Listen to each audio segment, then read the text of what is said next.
Obviously, we saw the big news last night, the Gyokeres to Arsenal bomb from Ornstein, that an agreement in principle is in place. I think a lot of Arsenal fans must have been doing a lot of scrolling and refreshing today to see whether the sort of here we go and the total agreement has been announced. But KM, how big a deal do you think this is for Arsenal, especially with reports from Ben Jacobs? And he was very, very particular with these words. It says once this is done, they move on next to the... It's out there. His words were they move on next to the attacking midfield signing, which is Eze. So very specific in saying he's not going to be used as a winger. Make of that what you will. But how good a piece of business do you think this is for Arsenal? Eze is meant to be coming in next. Are these the big statement signings that Arsenal need to be making to really challenge you for your title next year? Yeah, I think so. I think the word used is perfect. It's a statement. Anyone spending that, whether it's 65 million euros or 75, to get a player of that quality scored over 100 goals over the last couple of seasons, it's a statement of intent. A lot of Arsenal players or fans, they talk about, okay, their weaker point was up top. Havertz was out for injured for time. Jesus, they had that striker injury crisis. And to be fair, even with them, no one was afraid. No, they didn't have that clinical number 9 put in the back of the net. That's, I think, weaknesses of Havertz and Jesus's game. And I think bringing someone in, getting it over Sporting, who are very, very difficult to kind of deal with over this window, and it allows them to move forward onto those creative areas, whether it's now Eze over the line, Eze seeing, okay, this is the person I'll be feeding in behind. It's another statement of intent. It's okay, maybe we're going to get a left winger if Martinelli, Trossard moves on, and if whether it's a Rodrigo, whether it's someone else that they're going to bring in, I think Arsenal fans should be happy. They have their number 9. It's another piece needed, which in their mind, they finished second yet last season to us, who going into the season, they didn't expect us to be better than them. If someone told them City was going to have the season that they had, 99% of them would have said, yeah, we're going to win the league. But they have a number 9. If they're bringing Eze, it's just less like we talk about Chelsea fans and the excuses. Arsenal fans now have less excuses after finishing second 3 years in a row. They still have their great core. They've kept everyone. Rice had a great season. Your Salibas, your Gabriels. You still have Saka. Now you bring Gyokeres. Something has to give. So I think it's a great sign for them. And if more follow, that's great. Go on, Tom. Yeah. I want to throw this to you, Tom, because obviously yourselves got a lot of praise earlier on this window, and rightfully so. Liverpool fan, for anyone that's new to watching us tonight. Are Arsenal bridging that gap, especially with Gyokeres and the goals that he may bring, or do you still think they're lacking, in your opinion? I think Gyokeres was 100% the right guy to pick up for them. They needed a guy who knows how to put it in the back of the net, and that's something that Gyokeres does at a level, even if you factor in Portuguese league, does at a level that's very, very high across the past couple of years. I do think it closes the gap. I've said that the big problem last year was they didn't have a striker who could get 20 plus goals. They've got that striker now. It does close the gap. This is probably the most complete Arsenal side that they've had under Mikel Arteta, especially if they add like an Eze to it. And, you know, there's the question about the left wing, but I'm sure Eze can move out there. They've still got young players like Ranieri who can be rotation. I do think this is probably the best version of Arsenal we've seen. I do wonder how long or how much more give Arteta has as a manager. So if it doesn't work out this year for whatever reason, they finish second or they finish third or whatever, if it's let's run it back again with them. But I do think this is the most complete Arsenal team they've had under them. They've got a striker who knows how to score goals. They're adding that, you know, versatile attacking midfielder who can step in for an Odegaard when he's not performing, go out on the left if they want to play it slightly differently. And the depth they've made a lot of smart depth signings. I've always been a big fan of Norgard. He's always one of them steady players. They've had the Zubimendi as well in the midfield, who's a really good passing DM. So to me, this is the strongest Arsenal team they've had under Arteta. So it also means the expectations are the highest. They have to. They simply must this year. It can't be a case of, well, we've got a bit of time, we've got a bit of waiting, yada yada. No, it has to happen this year for them.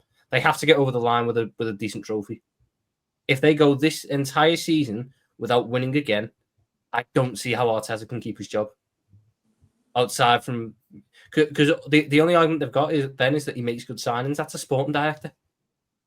Just promote him upstairs if you want to keep him that bad. But you'd be, 6 years into the project? Spent how much money? Built the perfect squad for the manager, and he can't produce. At that point, you look at the manager. So I do think this is the best version of Arsenal under him. I think they've given Arteta all the tools they can do to succeed. If he doesn't succeed, I don't see how he can keep his job.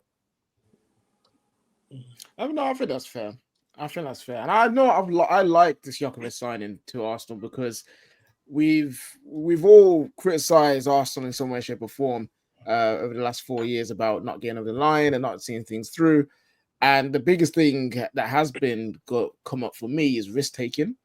They didn't have many risk takers in their team. Didn't have many clutch moments in their team, and I think Gyokeres fills that gap.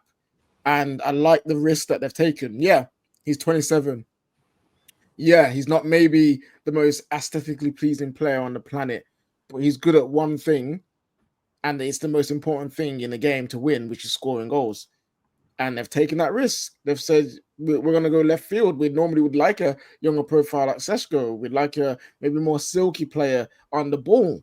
But they've gone away from that. And I think Berta really is the influence that they needed, that football club. Someone is a bit more ruthless. Someone's a bit more focused on the winning aspect on the pitch. It's not like, because with Edu, I think he's a good mate to have. You know, he was good to have around. Like he'll try and do the best he can for you, get the things that you want.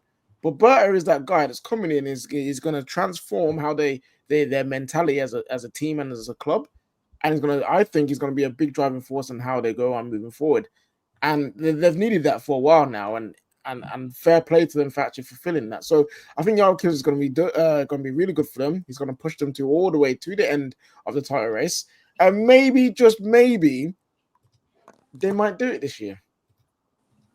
They might do it. It will be, and his goals will be important. It will be interesting. I have my own thoughts about Gyokeres. Don't think he's. I think people really think he's Haaland or another form of it, and he's just not. He's not that good. I think he'll be all right. I just don't think he's going to score them 20, 25 goals. But I mean, in the league or in all comps? No, in the league. I know all comps he could.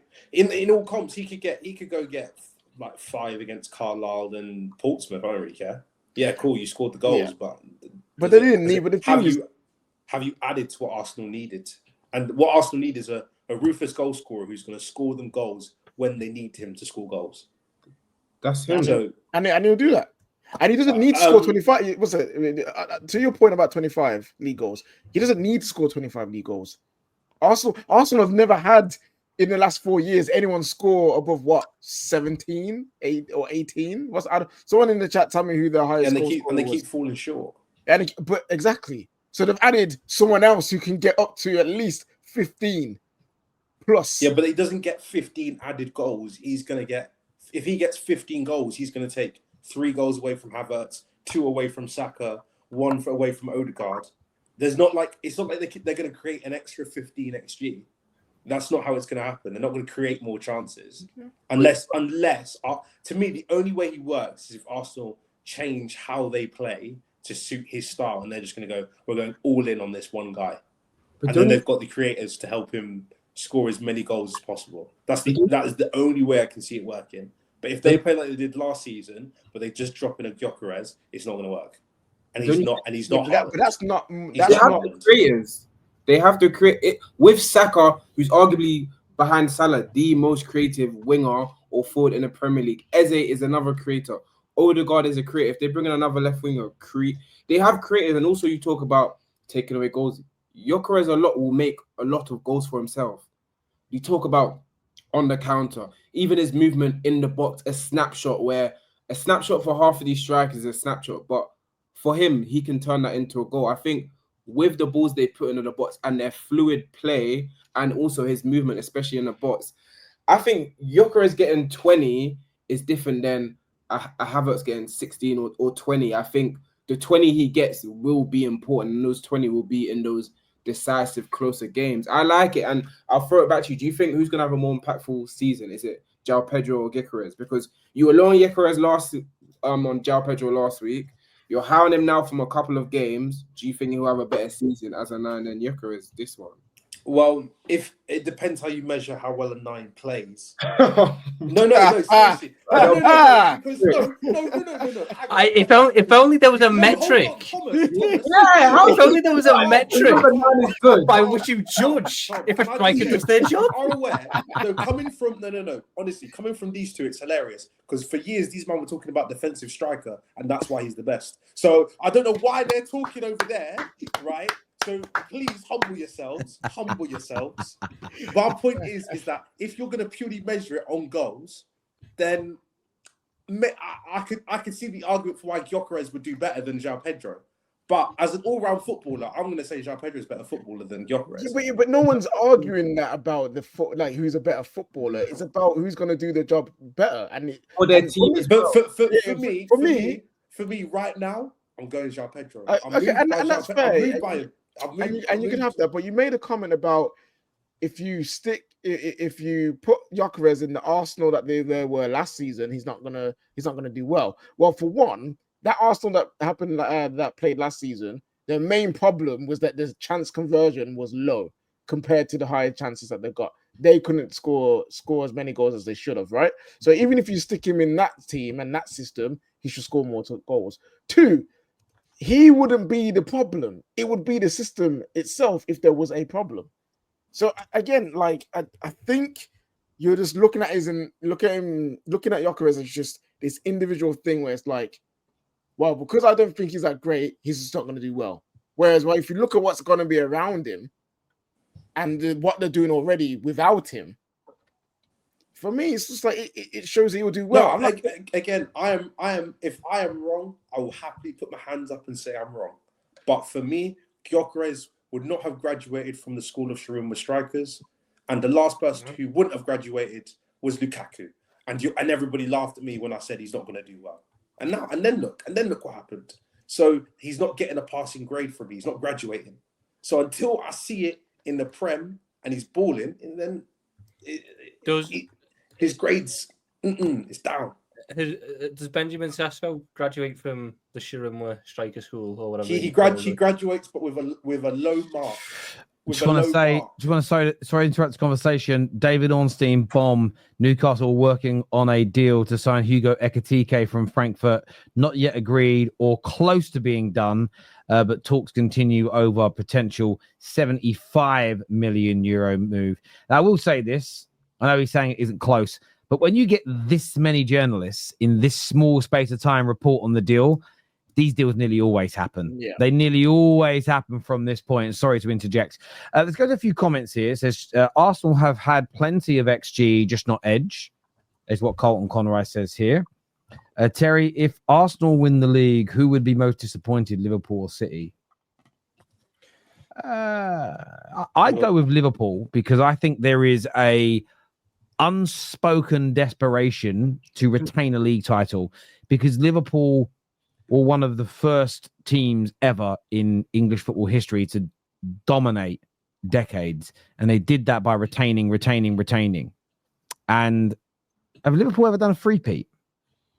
We might have done in the 70s. Maybe done it. You can't do a three-peat anyway without doing back-to-back league titles. And I think that Liverpool want to have another dynasty.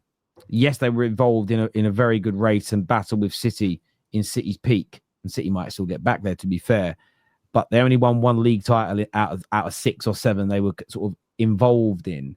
They'll want to be going back to back. They'll want to be the team over the next 8 years, 9 years that wins 5 or 6 league titles as they did. So I'd go with Liverpool. I think City would be annoyed as well. I'm not saying they won't be, but my personal pick, looking at my 2 biggest rivals, City and Liverpool, I'd personally go with Liverpool. Have also done a 3P as well, so they have done a 3P. Yeah, either way, they want to do those things again. They want to echo or surpass the history that they've. And all clubs are the same. I want Man United to do. We've done multiple 3Ps, but I want us to do a 4P. I want us to win another treble. I want us to win. Do other things. We're nowhere near that level, but I'd go with Liverpool. But they'd both be massively disappointed if they don't win it. I think City's one would be interesting though because it'd be 2 years without a title then, and this year is supposed to be the bounce back. They buy all the players to fix the problems from Pep's last go round. They change all the staff from the last go round, and it doesn't get them over the line. The questions would then be asked about, are the signs worth it? How much longer is Pep going to stay as well? Would start getting asked about, because it'd either give him a new fight or he'd just go, I can't be bothered anymore. I don't want to do it again and start the whole thing again. So I think it'd be different for both teams. Yeah, I think both will be fuming. Absolutely. Josh here says, why do some Arsenal fans not want him, as in Gyokeres? Some might see it like David does. I think there are others, though, the TPFs who spent 6 months telling the world Šeško was superior in every way. I think there's just an element of they got to hold it. And I have seen a lot of that online. People that it's kind of a weird, I think because they thought Arteta was going to get his man and it was all about backing their guy they love. And I find it crazy. I think both are very good, but I just think Gyokeres is a level above. I disagree with David. I think this man's going to kill it, but we will see. This says Arsenal must, is what Jay Knight says. It's very much Arsenal must and nobody else, but I do get it. Arteta must win a trophy this year, as he may lose his job. There's a truth in that. Has Arteta misspent our money more than your clubs? No. Not more than Man United. No. Impossible. No. We are the kings of misspending. No, I mean, look, he hasn't won you a major trophy since the FA Cup, but he's got you into league title races. Man United have spent 1.6 billion. Yes, we've won a Europa League, 2 FA Cups, a couple of League Cups. Love it. We haven't been in a title race for 12 years. So I'm going with 1.6 billion and no title races, over 600 odd million, and been in 3 and 1 FA Cup. Yes, more trophies have got to be added, but yeah, I'd still say I can't. Gyokeres having a problem scoring goals when Mourinho, a midfielder, scored 7 as a 9. Bad Havertz scored 9. It was mainly finishing problem at Arsenal, is what Dan says. Again, Mourinho has a set of skills that worked in that role. Gyokeres does not have those skills. So yeah, his movement might be better, but he's really poor in the air. Like all the stats say he's really poor in the air. All the videos say he's very poor in the air. So I'm not expecting him to get loads of goals headed wise. Just putting it out there. Mourinho can head a ball quite well. Gyokeres can't. Mm-hmm.